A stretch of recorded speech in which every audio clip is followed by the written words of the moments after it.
Good morning sa lahat ng totoong tagasunod ni Kristo. Welcome to my channel. So ngayon ang ibabahagi natin na salita ng Diyos itong sa Acts chapter 13 verse 4 hanggang 11. So babasahin ko. If you have a Bible, just open it with me. Kaya't bumaba sa Seleucia sina Bernabe at Saulo na sinugo ng Espiritu Santo at buhat dooy naglayag patungong Sipro.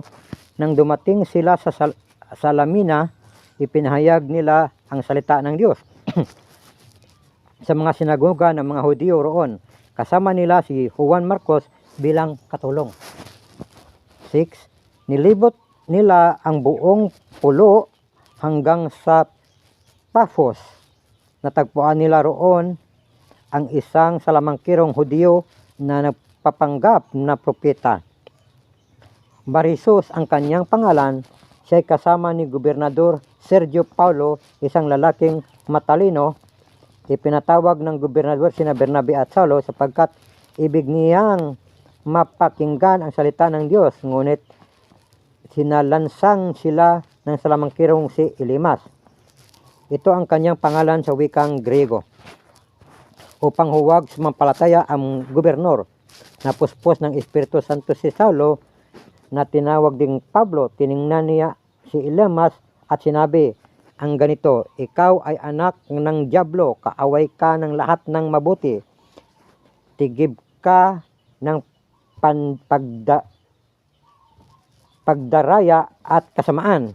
Bakit ba lagi mong pinipilipit ang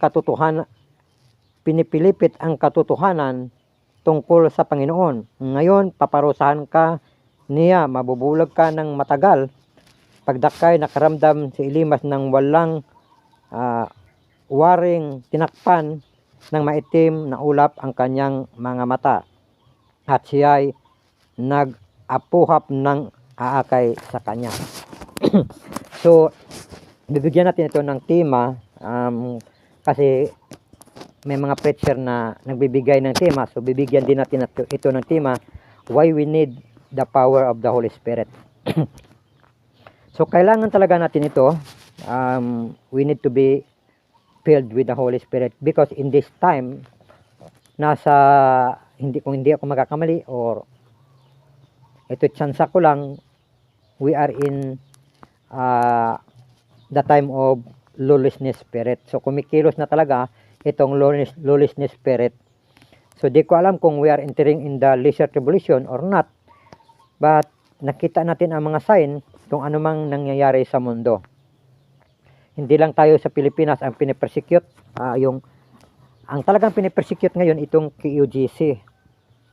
So dahil wala sa kanila yung tinatawag na ganito na Holy Spirit, the power of the Holy Spirit in this book of Acts chapter 13. So they are only praying to God. Ito yung mga tinatawag na parang mga fundamental na mga beliefs na hindi talaga in-exercise yung kapangyarihan ng Holy Spirit. Kasi yung iba, hindi nila ito in-exercise kasi ang iniisip nila sa ganito is wala na daw ganitong panahon. Kasi nandito lang daw yan sa Book of Acts nung unang panahon ni Kristo at ng mga apostol. Ito po ang mga taong talagang utak nila ay hindi talaga utak ng Diyos. Lagi nating tandaan that God, Jesus Christ is still the same yesterday, today, and forever. Ganun pa rin ang Diyos. Diba? Bakit natin i-insist ang ating sariling idea, sarili nating opinion, tapos hindi naman tayo nagbabase sa Biblia? So we're going to read in the book of Ephesians and Galatians. Sinabi doon na there are 5 gifts in the church: apostle, prophet, evangelist, teachers, and pastors. So yung iba is they are twisting the word of God. But the truth is that hindi naman talaga nila sinusunod ang Diyos. Tapos yung may mga healing power pa tulad ng ginagawa ni Binihin by the power of the Holy Spirit, they don't believe it because they're twisting their own idea, they're teaching their own teaching, not the teaching of the Lord in the Bible. Kasi kung totoong sa Diyos ka, listen to this, kung toong sa Diyos ka, sundin mo ang lahat ng sinasabing na sinasabi sa Diyos na patungkol sa Diyos. Hindi man porque nakasulat sa Biblia, lahat sundin mo. Yung ginagawa ni Satan, sundin mo. Lahat ng tinuro ni Kristo, kung anong sinabi ng Diyos na ito para sa kanyang kapurihan at sa kanyang gawain, sa kanyang ubasan, yun ang sundin mo. Di ba? So in this now, we will listen to this. Anong nangyari ngayon sa KOJC? Because they have no power like this, the Holy Spirit, the moving of the Holy Spirit, filled of the Holy Spirit. So how can they do that? How can they do to resist, to blind, or to let the Holy Spirit to move in this in that kind of situation, sa kanilang sitwasyon, di ba? So, people are hypocrites.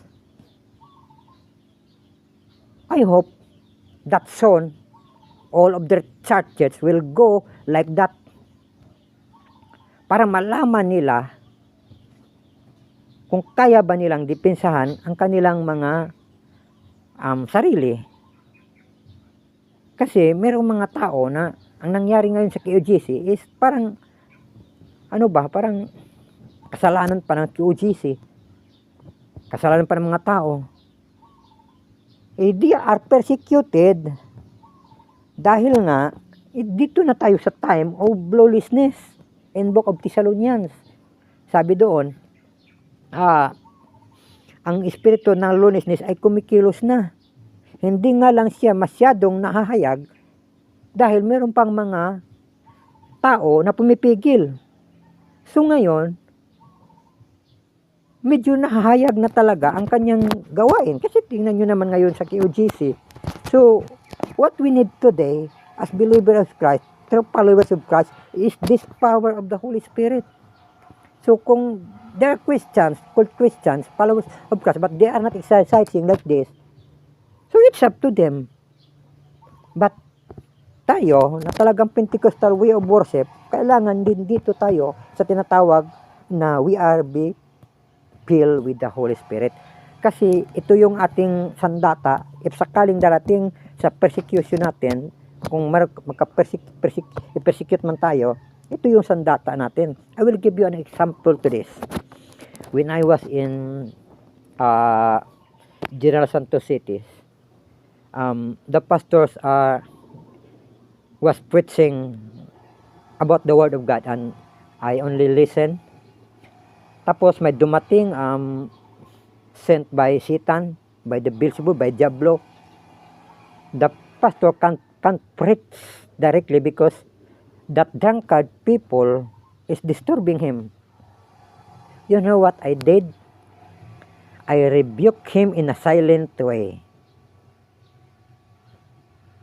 A moment or a second or a minute ago, that person was silent.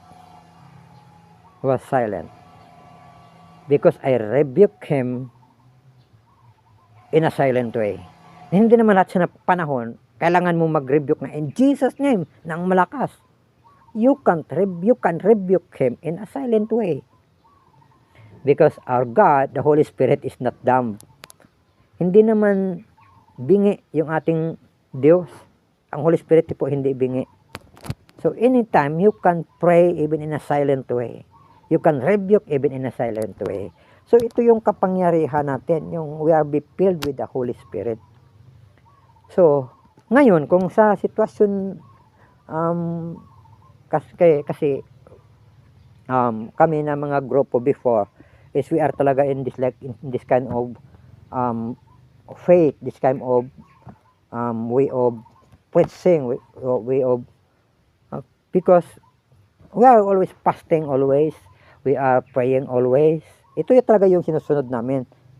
Kasi this kind of teaching and this kind of way of following Christ is so powerful. Is so powerful talaga. Because we know naman this Bible, tulad nga ng ginawa ni Apostle Peter in the book of Acts also chapter 5 I think, si Ananias and Sapphira, 'di ba? Nung sinabi ni Kristo ni Apostle, bakit kayo nagsinungaling? 'Di ba? Hindi ka nagkasala sa tao, sa amin kundi sa Diyos. Sa Diyos ka nagsisinungaling at namatay si Ananias, then sumunod si Sapphira. Ganun po ang kapangyarihan po ang espiritu ng Diyos. Kaya as believers of Christ, true followers of Christ, we need to follow and we need to be like this. How? Fasting and prayer. Because we are living in the last days. We are living in the last days talaga. So, hindi mo naman pwede sabihan yung iba na ganito yung gawin nyo. But we need to desire to be like this kind of people, Apostle Paul, Apostle Peter, and all followers of Christ before. Diba? Pero, kung ganito talaga yung way ng kanilang pagtuturo, only praying and filing case, it's okay. Like what QJC did, na talagang nag-file lang siya ng case, praying to God, but look at that, they are persecuted even in their if they are in prayer, and teaching or praising and worshiping, they are persecuted. What they need sana is ito, yung kapangyarihan ng Holy Spirit. Look at this. Apostle said, bakit mo pipit ang salita, ang katotohanan ng Diyos? Simula ngayon, mabubulag ka. And it was happened. Ito yung kailangan natin. So now, believers of Christ, this is what we need. The power of the Holy Spirit. Kasi hindi natin alam. Kasi hindi lang naman yung KOGC yung target. The lawlessness, the target is the true believers of Christ. Tayo yung target talaga. Ito ay mga ano na lang ito, mga testing na lang itong nangyari na persecution sa KOGC. I don't know what the plan of God, what is it happening to them, but I'm sure we're also the target. Not only the politics the target, they are the only the front line. And the truth is that, according to the Bible, na ever since, wala pang nangyayaring ganitong persecution. Look what happened in India. Kung paano na pinipersecute yung mga believers of Christ. Look what happened in China. Ipapadinay na si Kristo sa kanila, kailangan nilang lumagda ng ano yun ng mga lagda. So, darating ang panahon na magiging ganito tayo.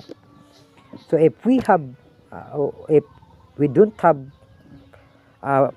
power of like this, the power of the Holy Spirit, possessed by the Spirit, maybe susuko ka sa mga laban na yon.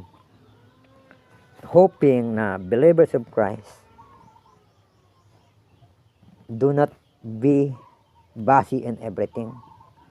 I know we need money, I know we need work, job, or business, but remember, your money, your business can't help you in the time of persecution.